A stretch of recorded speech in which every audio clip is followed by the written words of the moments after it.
Opa, tudo bem? Bem-vindos ao canal da Mentoria PaleoX. Eu sou Paulo Magu e mentoro homens com 35 anos ou mais para aumentar o vigor físico, sexual e ficar mais bonito pelado, ficar com shape mais aesthetic. É difícil, eu não consigo me conter. Eu acho o Rodrigo Góes fantástico, muito engraçado.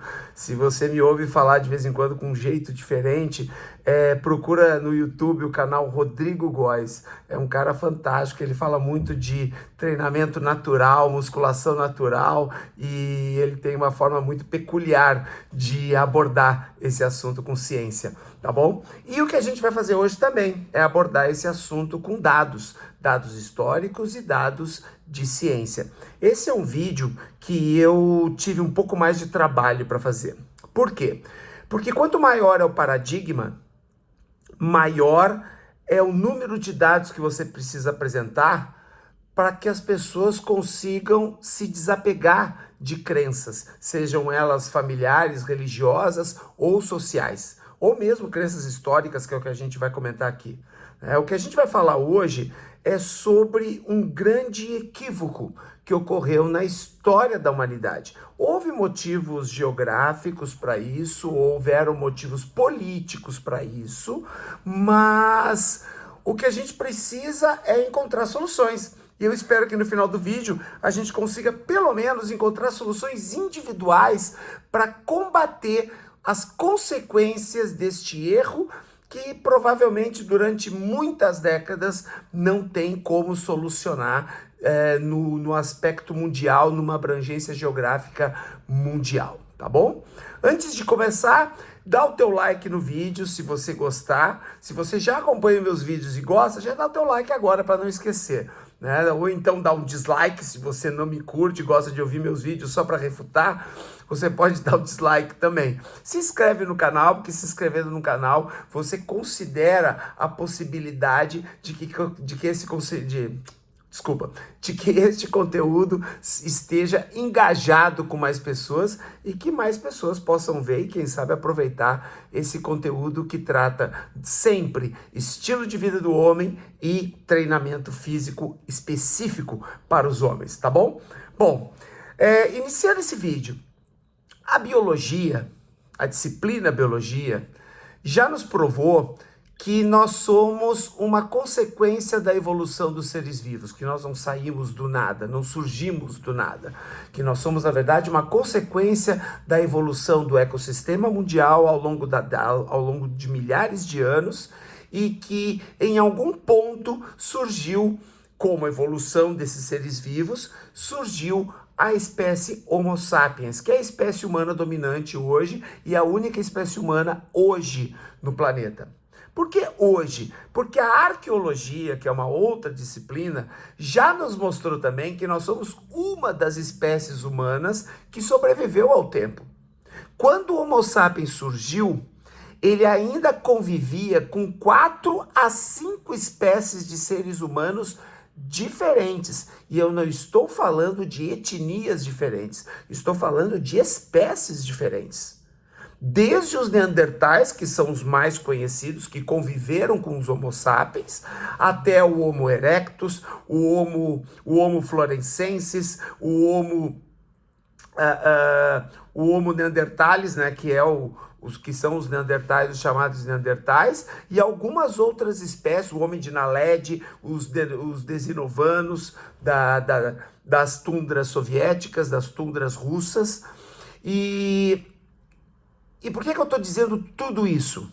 Porque nós vamos falar de um evento que ocorre antes de Cristo e que gerou como consequência muitas das dificuldades, das adversidades, dos desafios que o ser humano até hoje enfrentam.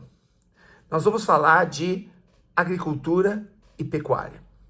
Tá? Aí você vai me dizer, pô, mas para aí, a agricultura foi o maior passo que a humanidade deu. Aliás, a agricultura foi tão importante, a revolução agrícola foi tão importante que ela mudou ela mudou a história da espécie humana entre era paleolítica e era neolítica. Era paleolítica foi antes da agricultura e a era neolítica se inicia a partir da agricultura, em torno de 10 a 12 mil anos antes de Cristo, tá? O que eu quero neste vídeo, o que eu desejo neste vídeo, o que eu vou propor neste vídeo, é mostrar que a agricultura, como hoje ela se desenvolve, e quando eu digo hoje é nos últimos milhares de anos, né, a partir de 3 mil anos antes de Cristo para cá, né, a agricultura surge lá em torno de 10 mil anos antes de Cristo, em torno de 3 mil anos antes de Cristo para cá, a agricultura ela foi responsável por catástrofes ambientais, por desigualdade social, e aí que a gente entra nas questões geopolíticas, nas desigualdades sexuais entre homens e mulheres, em várias doenças que o ser humano nunca havia tido nos últimos 195 mil anos e que nos últimos 5 mil anos passou a acometer-se, e numa relação de despotismo entre países diferentes, na divisão de países, na divisão de fronteiras e no domínio de determinados estados sobre os outros ao longo da história. Caceta, Magu! Tudo isso você está culpando a agricultura? Eu estou dizendo que a agricultura latifundiária, que a agricultura extensiva, que a agricultura de grandes propriedades foi uma das grandes responsáveis por isso que nós citamos anteriormente, pelo que eu acabei de citar. Qual é a teoria mais aceita hoje? Que é uma teoria ocidental, que é a teoria mais aceita. Hoje, se a gente começar a ir mais para trás, você tem a pré-história, onde a agricultura teve um papel predominante na sustentabilidade, principalmente a partir da peste negra na Europa, e nós estamos falando de Ocidente, né? Você tem a pré-história, onde ainda não existia agricultura, e antes da pré-história nós temos os primatas, fazendo uma contagem assim regressiva do tempo, né? Atualidade, Idade Média, pré-história e os primatas.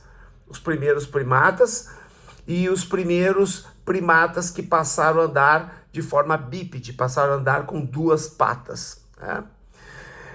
O que aconteceu a partir da agricultura?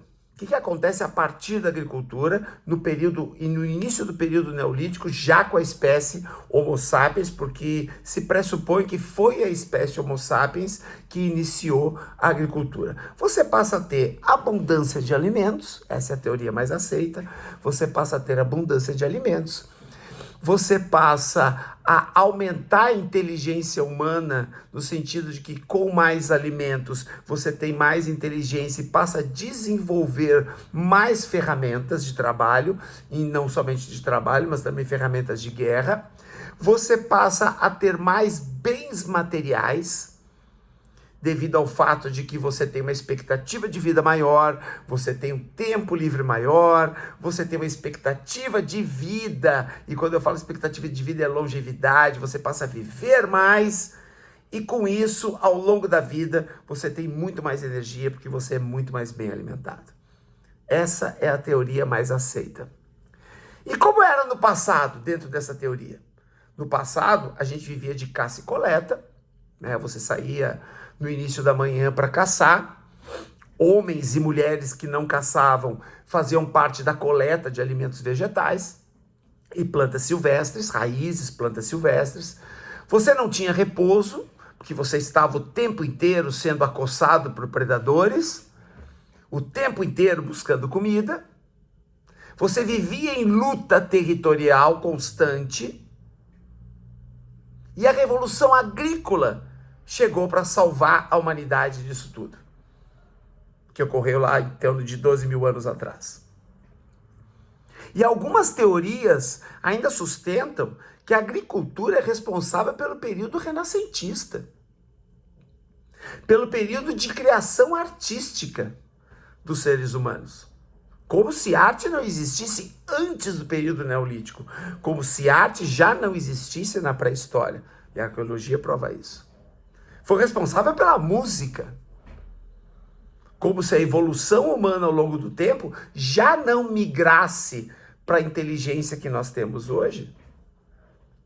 E que até os próprios templos gregos, o Partenon, o oráculo de Apolo, todos os grandes templos gregos, foram oriundos da agricultura, devido à teoria ocidental que eu coloquei há pouco, né, que envolve bens materiais, longevidade, mais energia e, teoricamente, mais inteligência. É uma teoria que parece discutível. Vamos combinar que parece discutível essa teoria, né? Mas vamos pensar. E se houvessem caçadores-coletores hoje? Nós estamos falando no século XXI. E se existissem caçadores-coletores hoje? Como eles viveriam? Eu vou te responder. Eu vou te responder e é por isso que eu tive que buscar dados. Tive que buscar dados porque para a gente combater crenças e crenças enraizadas do ponto de vista religioso, social, familiar e histórico, a gente precisa do quê? De materialismo histórico. A gente precisa de dados concretos. Então vamos falar dos bosquimanos do deserto do Kalahari. Né? Os bosquimanos do deserto do Kalahari na África.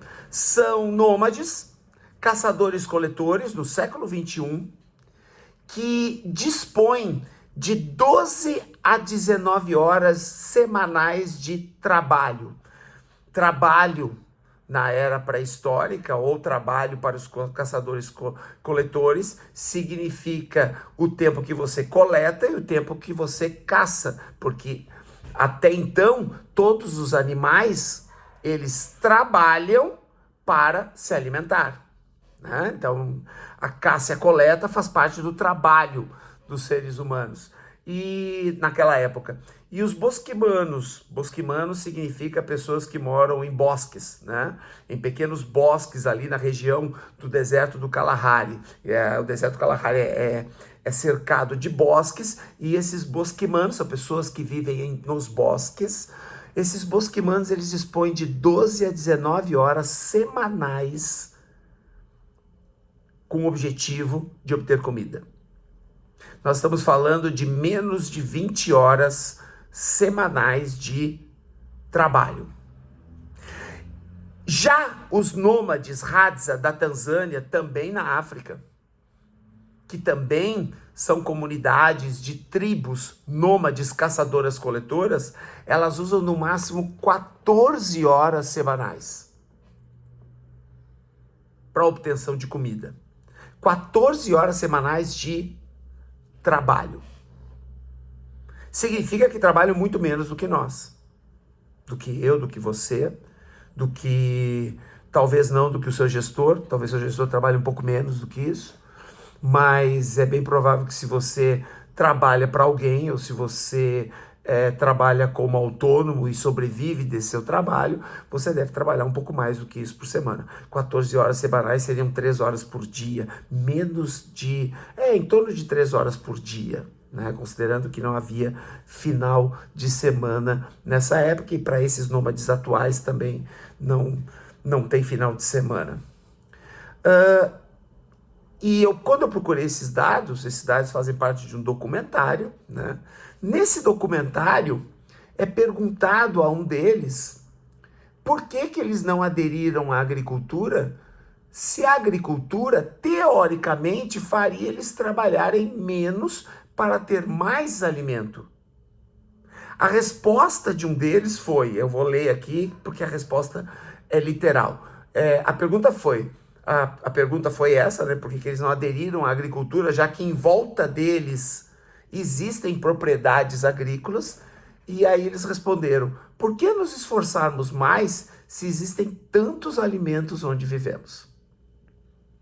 Então já existe abundância de alimentos. A diferença é que você precisa buscar esses alimentos e não comprar no supermercado. Você precisa buscar esses alimentos. trabalhar menos, ter muito mais tempo de lazer. Ah, mas e os luxos? Nós não estamos considerando a evolução humana como se a agricultura fosse responsável pelo dinheiro. A questão não é essa. A questão é estilo de vida. O que nós estamos comparando hoje é o estilo de vida. Tá? E se você é filho ou parente muito próximo de um fazendeiro ou de um agricultor, você vai entender o que eu estou dizendo. Fazendeiros produzem alto teor de carboidratos. Concorda comigo? Se você parar para pensar, trigo, arroz e milho são os 3 alimentos mais consumidos no mundo hoje. Certo? Alto teor de carboidratos. Paleopatologistas são especialistas que fazem análises de restos fósseis. E aí que eu vou entrar nesse paralelo entre os fazendeiros e os caçadores-coletores. Né? O que foi descoberto a partir da pesquisa com caçadores-coletores por esses paleopatologistas? Que esses caçadores-coletores, eles consumiam muito mais proteínas do que carboidratos. Logo, o peso deles era muito mais próximo do ideal. Inclusive, não existia obesidade adquirida por excesso de alimentos ou por alimentos mal concebidos ou por alimentos industrializados com alto teor de carboidrato. Não existia obesidade. A obesidade chega com a abundância de alimentos com alto teor de carbo. Tá certo? Tanto é que a partir de pesquisas com carbono 12 em ossos e restos mortais, se percebeu que a média de consumo dos caçadores-coletores na era paleolítica era em cerca de 2.100 a 2.200 quilocalorias. Caçando e extraindo alimentos vegetais através da coleta.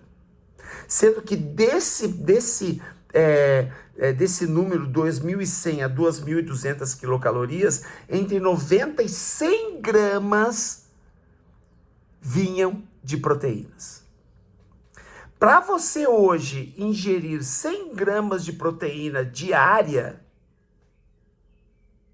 os caçadores-coletores, em média, consumiam de 90 a 100. Para hoje você consumir em torno de 100 gramas de calorias diárias, você precisa comer pelo menos uns 2 bifes no almoço, uns 2 bifes no jantar, cerca de 4 a 6 ovos diários, mais saladas, feijão, enfim.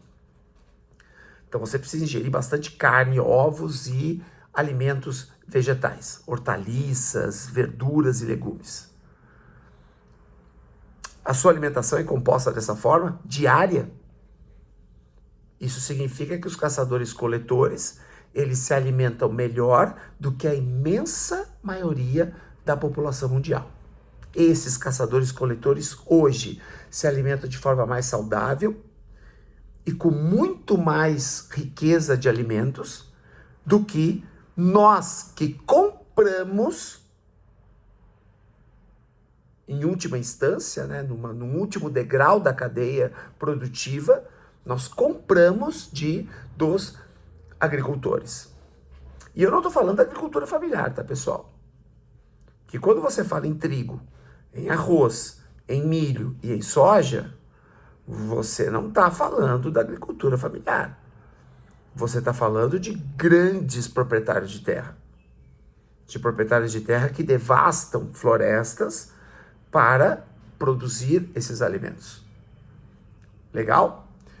O que significa isso? Havia muito mais variedade de alimentos e muito menos dependência de carboidratos, que são esses carboidratos populares que existem hoje e que desde o início do período neolítico já se plantava. No caso, o trigo, né? A origem do trigo é uma origem bastante controversa. O trigo surge a partir do momento em que egípcios e árabes passam a produzir através de uma planta seca que não é comestível por nenhum mamífero, né? O trigo é alimento de insetos e pássaros. A partir de uma planta que não é comestível por nenhum mamífero, aquela planta seca é transformada em farinha para alimentar escravos, porque os próprios árabes e os egípcios, eles não costumavam comer alimentos oriundos do trigo, mas plantavam para alimentar escravos, porque era uma comida muito mais barata e gerava um bolo alimentar que sustentava, com pouca quantidade, sustentava escravos por muitos dias. Certo? Então, partindo dessa primeira comparação, a gente já percebe que os caçadores-coletores, ou aqueles que domesticavam maior quantidade de alimentos, maior variedade de alimentos em menor quantidade, conseguiam alimentar muito melhor as suas comunidades do que hoje nós temos a partir da agricultura. Porque esse é um dado, no Brasil, é um dado que talvez você não saiba, cerca de 70% a 80% dos alimentos consumidos, dos alimentos vegetais consumidos no Brasil hoje, são oriundos da agricultura familiar, são oriundos de pequenas propriedades que normalmente produzem vários tipos de alimentos, e não dos grandes latifúndios, da qual o objetivo principal é a exportação.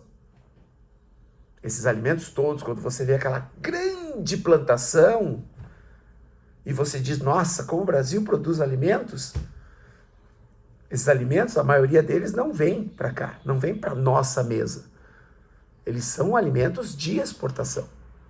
E aí você entende por que essa desigualdade social e por que tanta fome, né? Em um país onde 70% a 80% dos alimentos são produzidos pela agricultura familiar, são produzidos por pequenos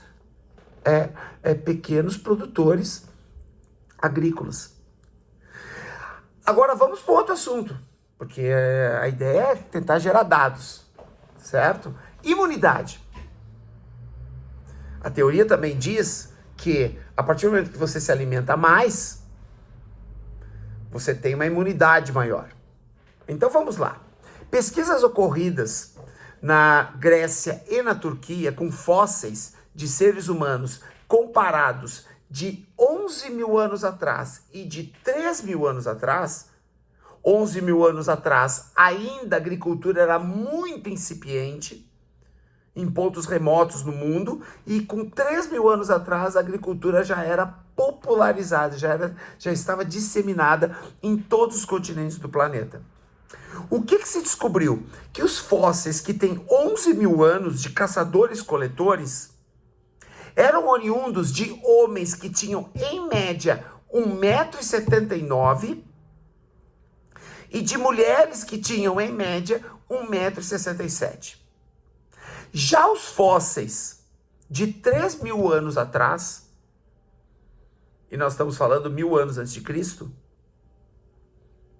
estes fósseis, na mesma região, na Grécia e na Turquia, que eram fósseis já de populações assentadas devido à agricultura, devido à propriedade, já não eram mais coletoras, caçadores-coletores, já não eram mais nômades.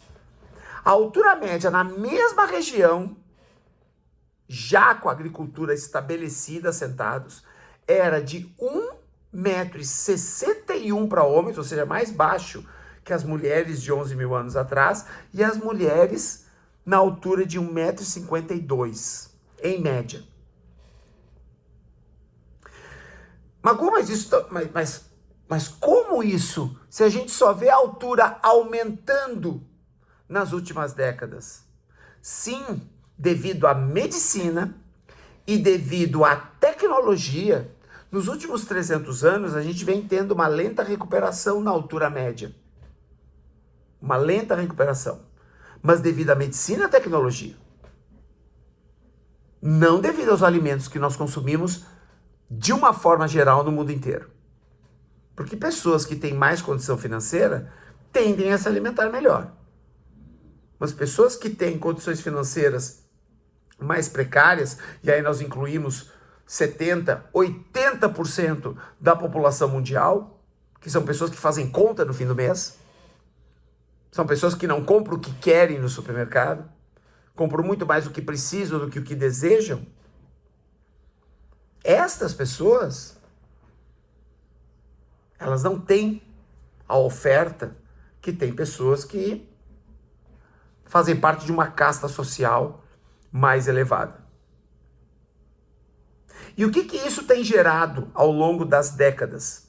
Tem gerado defeito no esmalte dos ossos e degeneração na coluna vertebral.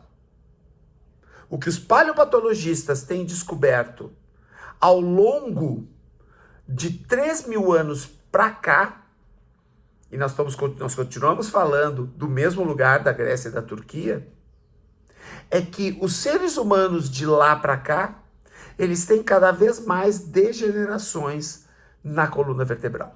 Por quê? Devido a posições ortostáticas. Posições ortostáticas são aquelas posições em que você fica muito tempo na mesma posição. No meu caso aqui sentado, quando eu estou em casa eu estou trabalhando online, então fico muito tempo sentado. E algumas profissões você fica muito tempo em pé ou muito tempo sentado. Devido a posições ortostáticas, as degenerações, os processos degenerativos e inflamatórios na coluna vertebral humana têm aumentado ao longo dos últimos séculos. Mas o que tem isso a ver com a agricultura, Magu? Tem a ver que a agricultura criou vários processos político-econômicos sociais que nos levaram a ser cada vez mais sedentários. Os nômades dificilmente tinham problemas de coluna, porque o tempo inteiro eles estavam levantando, ficando de cócoras, deitando, levantando, engatinhando, o tempo inteiro. Há 10.000 anos atrás não existia bancos, não existia cadeiras. Há 10.000 anos atrás as pessoas ficavam de cócoras para conversar. Então tinha uma flexibilidade maior e tinha uma variedade de movimentos muito maior. E aí nós culminamos na queda da expectativa de vida. Ah, tá, Magu, agora sim. Você já falou um monte de bobagem. Agora é a bobagem morna. É a bobagem, é a alta bobagem do vídeo de hoje. Então vamos lá. No período paleolítico, a expectativa de vida era entre 30 e 50 anos. Período paleolítico. No período neolítico, ou seja, no período neolítico, antes da ação da medicina e antes da ação das tecnologias que vieram após a Idade Média, que vieram após o renascentismo, a expectativa de vida era de 20 a 30 anos. A maioria dos grandes compositores pré-Idade Moderna, pré-renascentismo, pré-iluminismo, Idade Média, nas eras posteriores à Era de Cristo, um pouco antes da Era de Cristo, na Era dos Egípcios. A maioria das grandes celebridades que você conhece da história, que vieram da Idade Média para baixo, morreram antes dos 30 anos. Porque a média era essa, entre 20 e 30 anos. No Paleolítico era entre 30 e 50. Mas, Magu, como é que a expectativa hoje no Brasil já é de 75, 76 anos? Num país tão desigual, a expectativa de vida chega nesse ponto. Porque a medicina e a tecnologia permitem que nós adiemos a nossa morte. Permitem que a gente viva mais. Agora, o que acontece antes desse período? O que acontece da Idade Média para baixo? Entre o início do período neolítico, período do início da agricultura e a Idade Média. Porque nós passamos por um largo tempo de agricultura com muita ignorância. Sem o iluminismo, sem o renascentismo, né, com muita ignorância. A passos muito lentos a ciência caminhava. E não porque o nosso cérebro não fosse equipado, mas porque as sociedades eram conservadoras demais. A religião dominava em muitos países a própria estrutura de poder. As cruzadas é um bom exemplo disso. As cruzadas foram ordenadas pela igreja e não por reis. Os reis executaram. Então, onde você tem esse período de ignorância científica, você tem as pessoas com uma baixa expectativa de vida.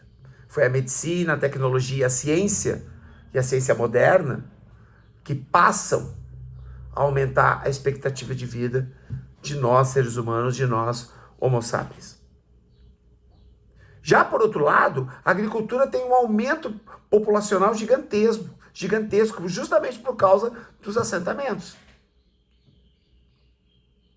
Você tem questões relacionadas à propriedade, porque para você ter uma agricultura maior, para você ter grandes propriedades, você precisa se assentar e você precisa dominar essa terra.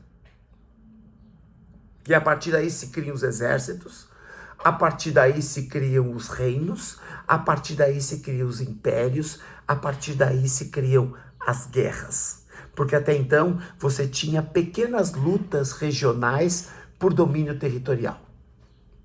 E agora você não está lutando apenas por domínio territorial. Você está lutando por domínio político. Você está lutando por domínio econômico. Porque quem detém a terra alimenta os demais. E com isso passa a barganhar poder. Entende como a desigualdade ela vai permeando a estrutura social a partir do conceito de propriedade que chega com a agricultura.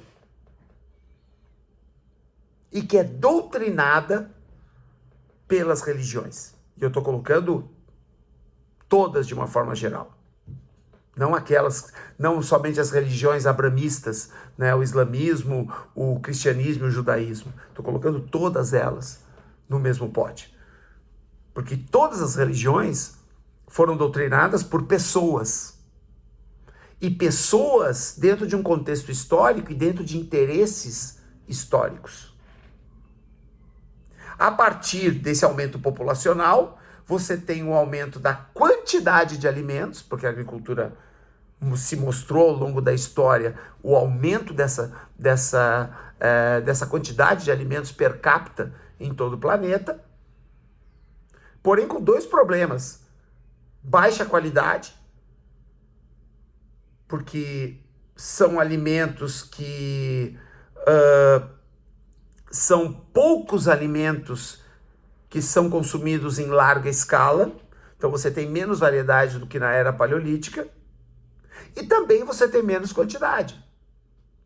Porque com a desigualdade social, nem todas as pessoas têm acesso aos alimentos que eu consumo, que você consome, que você que está vendo o vídeo consome. A grande maioria da população mundial tem menos acesso à comida, apesar de existir muito mais comida do que gente no planeta, tem muito menos acesso à comida do que eu. E provavelmente do que você que assistiu o vídeo. Mas quais são as razões que tornam a agricultura nociva à saúde?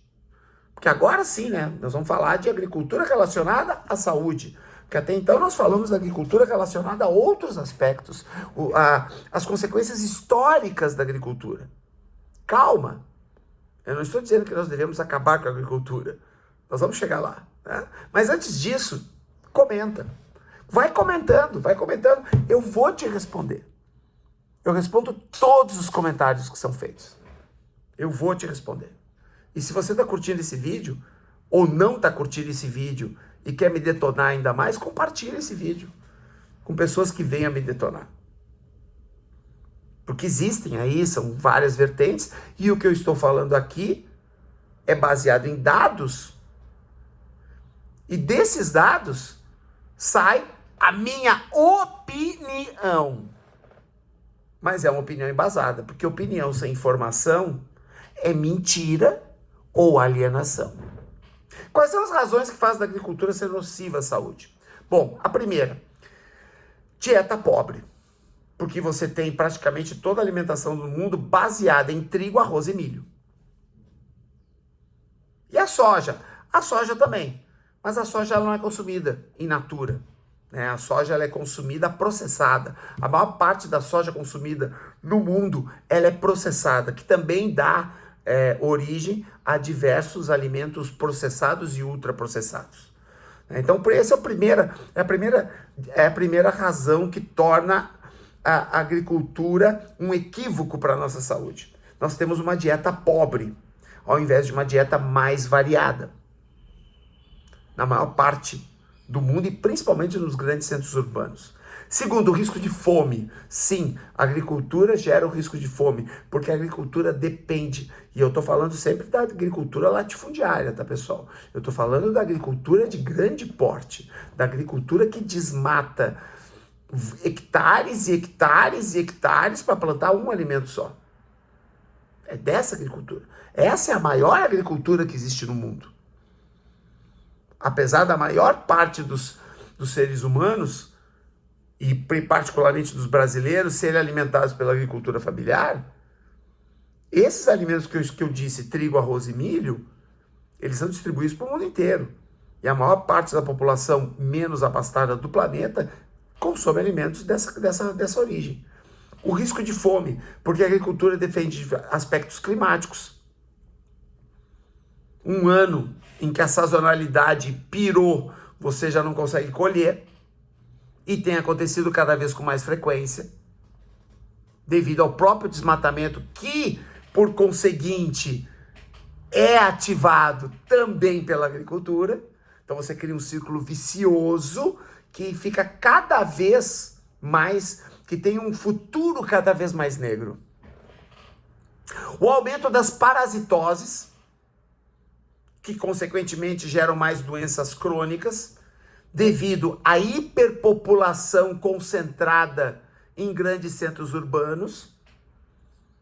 Você que mora no interior, você não percebe isso, mas se você for a uma capital no Brasil, uma capital de algum país, você vai perceber que existe uma hiperpopulação, existe uma atividade per capita muito intensa. Com isso, você tem muito estoque de alimento e muito estoque irregular. E quando você tem muita gente próxima, você tem uma probabilidade de aumento de parasitoses, de epidemias, de um número maior de dissemínio de doenças crônicas, principalmente doenças respiratórias. Além disso, no período pós-agricultura, nós temos o surgimento de doenças que não existiam durante cerca de 190 mil anos de evolução da espécie Homo sapiens, que surgiram apenas nos últimos 10 mil anos. Tuberculose, sarampo, peste bubônica, que foi a causa da peste negra, síndrome de Down e Alzheimer, essas duas doenças surgidas a partir da pasteurização do leite no final do século XIX, não somente pela agricultura, mas aí devido indiretamente à pecuária. No momento que se pasteuriza o leite passa a ser popularizado nos grandes centros urbanos, onde não se conseguia estocar o leite era consumido mais no meio rural, e com a pasteurização você passa a ter o leite popularizado nos centros urbanos.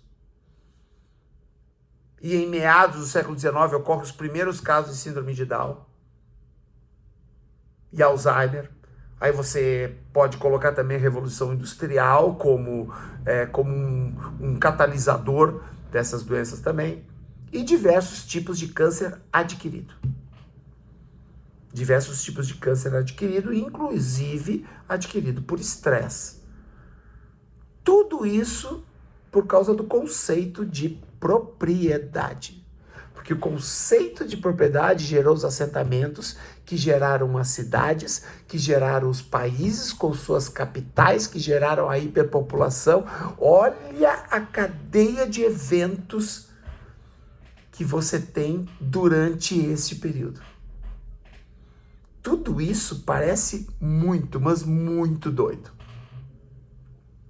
Além disso, você tem uma estrutura geopolítica no planeta que promove a divisão de classe. Sim, porque no Paleolítico, sim, existia o líder da tribo. Existia aquele que era o sábio da tribo.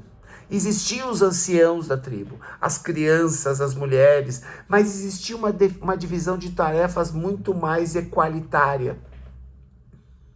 E eu não estou falando igualitária, estou falando equalitária. Divisão de tarefas, quem era responsável pela caça, quem era responsável pela coleta, quem era responsável pela manutenção da tribo. Não existia a desigualdade que existe hoje. A mulher, na era paleolítica, era considerada uma divindade. Ela era respeitada como uma divindade. Mesmo na fase poligâmica. Mesmo na fase poligâmica da evolução humana. Que ela dura até mais ou menos o final da Era do Gelo. Nós estamos falando de 10 a 15 mil anos atrás. Antes disso, toda a nossa evolução foi poligâmica. Na verdade, o ser humano é uma espécie poligâmica.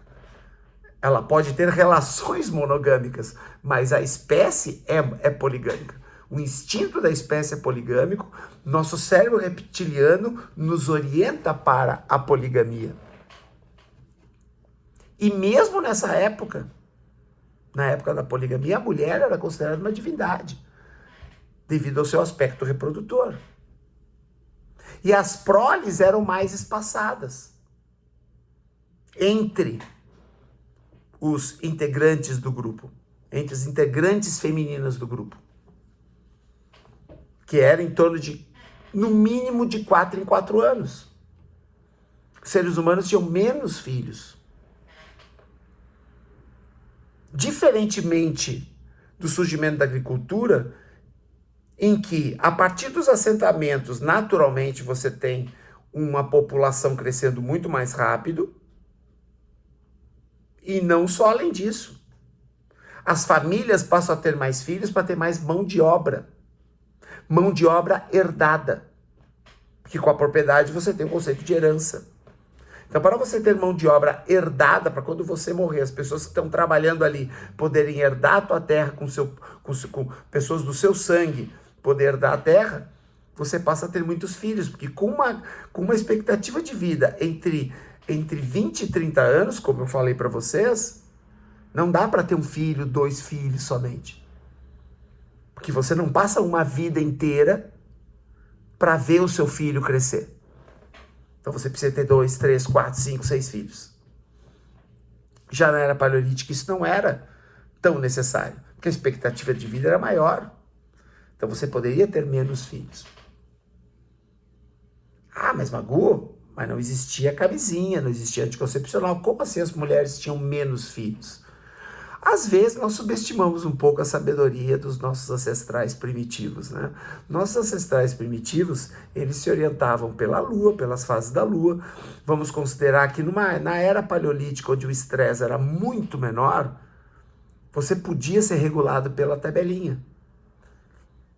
E as mulheres, desde o Homo erectus, que é uma espécie anterior ao Homo sapiens, os seus espécimes femininos já sabiam, a partir de estatísticas, a partir de amostra de pessoas que viviam perto ou dos seus antepassados, já sabiam qual era o período em que ocorria a menstruação, de acordo com a fase da lua, porque era sempre na mesma lua que ocorria a menstruação, e já sabiam que quando havia relações sexuais tantos dias em média após a menstruação,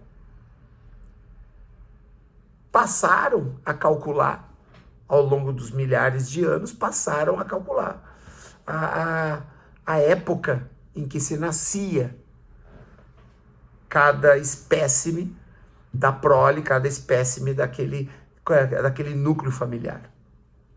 Pessoal, nós estamos falando de uma evolução que envolve mais de 200 mil anos, porque isso começou com o Homo erectus, que veio antes, dos seres humanos. Nós estamos falando de 100, 150 mil anos de evolução. Chega uma hora que as espécies, que o espécime feminino, né, que as unidades femininas, que os indivíduos femininos passaram a calcular isso. Então poderia se escolher quando teria filhos. Hoje já não dá, porque o estresse, o trabalho, a mudança entre o que a sociedade te obriga a fazer e o que teu instinto pede para fazer são tão diferentes que é muito difícil você encontrar hoje uma mulher que tenha um ciclo ovulatório regular. Você vai encontrar isso em pequenos núcleos urbanos. Você vai encontrar isso em cidades pequenas. Em cidades grandes é muito raro você encontrar isso. Quanto maior a cidade, maior o estresse, maior a insegurança, maior a preocupação. E tudo isso afeta os hormônios, principalmente os hormônios femininos. O conceito de propriedade, que gera um monopólio do alimento. Lembra que eu falei da estrutura de poder, da barganha de poder? Onde os alimentos se concentravam sempre para os soberanos, para a realeza e para o clero. Tanto que os primeiros obesos, as primeiras populações de obesos no planeta surgem entre chefes de várias tribos. Dá para se dizer entre soberanos de alguns reinos, né? Porque dependendo da época você não pode considerar um reinado simplesmente várias tribos ali nômades sendo cooptadas por uma tribo maior. Não chegava a se chamar de reino, né? Mas a partir do momento que ocorrem os primeiros reinos e que o clero, que as igrejas, as religiões passam a ter sacerdotes institucionalizados, você passa a ter nessas comunidades entre os soberanos e os clérigos, você passa a ter os primeiros obesos, porque são os primeiros sedentários, são as primeiras pessoas que mandam outras pessoas trabalharem para ele, que não participam da força de trabalho. Então a questão da propriedade, ela gera também o monopólio do alimento. A desigualdade social, né, porque são poucos privilegiados que detêm esse monopólio. E você soma isso a religiões doutrinárias que institucionalizam a herança a partir do matrimônio, que até então não existia matrimônio. Na era paleolítica não existia o matrimônio, dado que a maior parte da população humana era poligâmica. Então, a partir do momento que você tem propriedade, você precisa de regras para definir quem é mãe de quem é pai de quem. Porque num processo poligâmico, todas as mães cuidam de todos os filhos, que muitas vezes não se sabe quem é o pai. Olha a estrutura social que nós tínhamos, que hoje é chamada de imoral, mas que era muito bem equilibrada na sociedade do passado. Então, a partir do momento que você tem propriedade, você tem proprietário. A partir do momento que você tem proprietário, você tem poder. A partir do momento que você tem poder, você precisa ter herdeiros. E como é que você julga quem é seu filho e quem não é? A partir do matrimônio. Quem é que doutrina o matrimônio? As religiões. E aí você tem poucos privilegiados, herdeiros, que aumentam até hoje a desigualdade social. E finalmente a questão das mulheres, né? O sexismo que existe hoje. Que existe há muitos anos. Na era paleolítica você não tinha o machismo, o sexismo como existe hoje. Então as mulheres hoje, elas são pessoas de segunda classe na sociedade patriarcal. Na maioria das sociedades ocidentais, a mulher ainda é um indivíduo de segunda classe, como muitos grupos minoritários. Por quê? Porque a partir do momento que você tem propriedade e o homem é a pessoa que tem maior força braçal para encampar essa propriedade e ele forma exércitos para proteger esta propriedade, a partir desse momento ele se torna um soberano. E é aí que começa o início das sociedades patriarcais. Das sociedades onde o homem, por razão da sua força física, passa a interferir no destino das fêmeas, ou no caso, das mulheres. E elas passam a trabalhar para os homens. Passam a ter mais gestações por necessidade de mão de obra, por necessidade de herdeiros participando da mão de obra. E em muitas situações são bestas de carga. Porque em núcleos menores, os homens que também passam a deter esse poder, eles passam a usar as mulheres para o trabalho braçal. E passam a usar as mulheres como bestas de carga. O que vocês acharam dessa análise? Ah, mas essa análise é muito rasa. Você está considerando apenas alguns aspectos. Sim, se eu fosse considerar todos os aspectos, esse vídeo duraria 5 horas. Então é preciso aqui, ele já até, nesse momento ele tem 51 minutos esse vídeo, e eu coloquei apenas alguns aspectos relacionados à agricultura. O objetivo desse vídeo é mostrar que, número 1, a agricultura é uma realidade. E hoje nós precisamos dessa agricultura. A população mundial precisa desta agricultura extensiva, precisa dessa agricultura latifundiária, para que se possa alimentar a maior parte do planeta. Então não vou aqui dizer que nós devemos acabar com a agricultura. Não acho que devemos acabar com a agricultura. Agora, existem formas de você conseguir mudar um pouco isso, né? A partir das razões do porquê os seres humanos escolheram a agricultura. A agricultura, ela passa a existir a partir do final da Era do Gelo. No final da Era do Gelo começa a surgir rios, começa a surgir vales, começa a surgir terras férteis, né? E as populações acabam migrando para próximo das margens de todos esses rios que passaram a se formar, principalmente no hemisfério norte, com o fim da Era do Gelo. Só que esses assentamentos não tiveram controle, passaram a não ter controle, que não houve um planejamento, um projeto piloto, um plano piloto arquitetônico para esses assentamentos, né? E parecia ser realmente, naquela época, muito mais fácil domesticar alimentos, sejam de origem animal ou vegetal. Era muito mais fácil, parecia muito mais fácil do que caçar e coletar. Só que hoje, um agricultor trabalha muito mais do que um nômade que caça e coleta. O agricultor hoje trabalha muito mais semanalmente. A carga horária semanal de um agricultor é muito maior. E aí entra a confusão de quantidade e qualidade. Quais são as soluções macro para isso? Já que a gente não pode deixar a agricultura grande, né? A agricultura, vamos dizer, o agro, né? Vamos chamar de agronegócio aqui no Brasil. O agronegócio, ele não pode sumir, porque se ele sumir, vai faltar alimento para a maior parte do planeta. E isso eu estou falando do agronegócio em qualquer lugar do mundo, dessa grande agricultura, né? Mas existem algumas soluções macro. Quais são as soluções macro que eu vejo nesse momento? E aí a minha opinião. A primeira, passar a distribuir imparcialmente os alimentos domesticados. Haver uma consciência humana entre latifundiários. Eu sei, eu estou pedindo demais, mas essa é uma solução.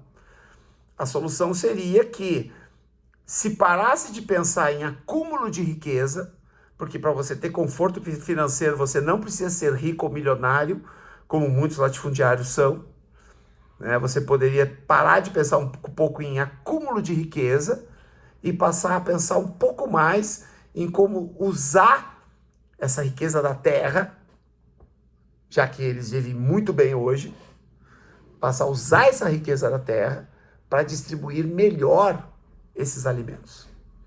Distribuir melhor os alimentos no consumo interno. E aí entra a segunda solução: políticas públicas de saúde. Desde a concepção, controle de natalidade, uso correto dos alimentos, a coleta do lixo, a coleta seletiva do lixo, é fundamental a coleta seletiva do lixo, ensinar as pessoas a desperdiçar menos, o controle ético e cultural da natalidade, não controle doutrinário, controle despotista, o controle de natalidade baseado em castas sociais, baseado em hierarquia social. Não, mas o controle ético e cultural, educação para o controle da natalidade. Educar a população para isso. Da mesma forma como educar os grandes produtores, que na sua grande maioria são ricos no sentido literal da palavra, que já têm conforto, terem mais consciência de classe para distribuir melhor esses alimentos, para conseguir transformar esses alimentos em algo muito mais democrático para as populações e combater a fome. Essas são soluções macro. E o que nós podemos fazer? Para encerrar esse vídeo, o que nós individualmente podemos fazer? Bom, eu tenho quatro sugestões para você que chegou até agora do vídeo. A primeira sugestão, reduzir as nossas taxas diárias de carboidratos. Sim, reduzir o trigo, reduzir o arroz, reduzir o milho. Para combater o latifundiário? Não! Porque essas doenças te trazem essas doenças. Esses alimentos te trazem doenças. O trigo tem um superamido chamado amilopectina A, que é um dos grandes responsáveis pela diabetes. Arroz aumenta o índice glicêmico. O milho, ele é modificado há muitos anos, é um milho transgênico, o milho que nós consumimos praticamente no mundo inteiro. O próprio trigo foi modificado por transgenia. São alimentos que não trazem saúde. São alimentos que nos levam a doenças crônicas. Então, reduzir nossas taxas diárias de macrocarboidratos é fundamental. Você pode trocar isso por batatas. Você pode trocar esses alimentos por frutas. Você pode trocar esses alimentos por raízes e tubérculos. A segunda dica que eu dou para vocês é evitar compras grandes de alimentos. Evitar a compra do mês. Evitar o rancho, como se diz aqui no Rio Grande do Sul, aqui no sul do Brasil. Evitar fazer provisões em casa. Você não está à beira de uma guerra nuclear. Você não precisa ter sacos e sacos e sacos de arroz. Quanto mais alimentos você tem de provisão, mais você se hiperalimenta. Mais você come mais do que deve. Então evite fazer compras grandes. Faça no máximo compra semanal. A compra dos alimentos da semana. Mas Magu, e se faltar no final de semana, você come menos no final de semana? Aí você vai jantar fora. Ou você come menos. Porque comer menos é bom para a saúde. Considerando que provavelmente você que está me assistindo tem sobrepeso. Mais de 90% da população mundial... Mais de 90% da classe média brasileira tem sobrepeso.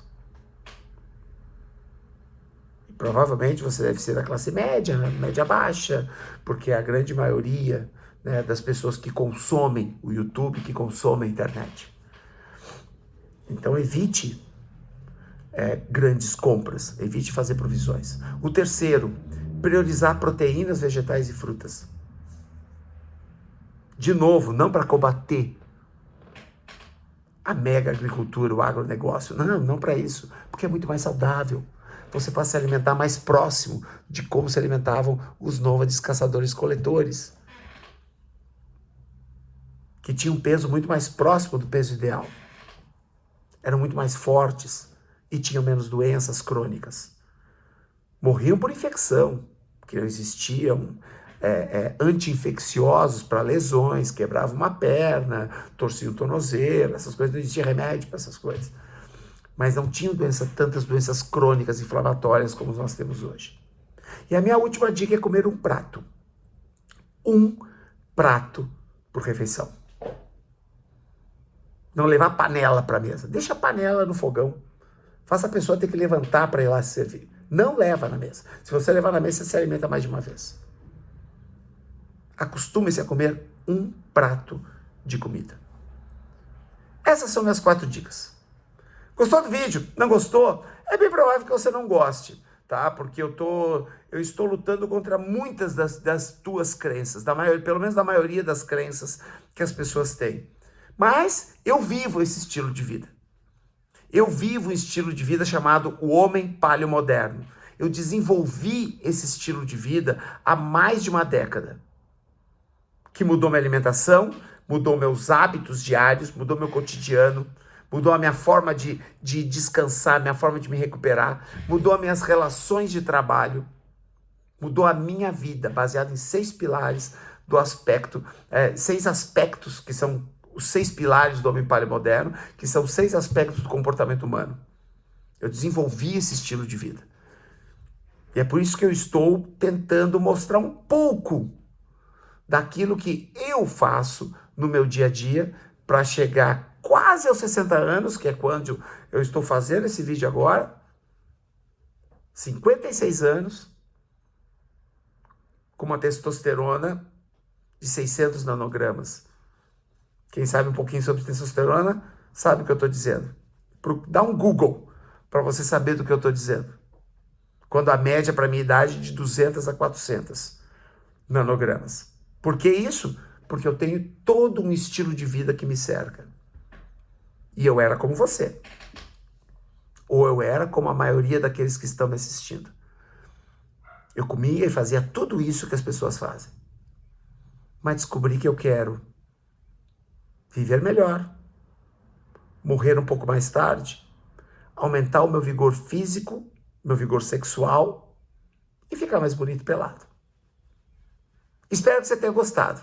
Aqui do lado, tem 2 vídeos que eu selecionei para vocês que pode complementar um pouquinho daquilo que a gente está falando. Continua assistindo os vídeos que todo vídeo vai ter mais indicações, tá bom? Eu vejo vocês no próximo vídeo. Câmbio.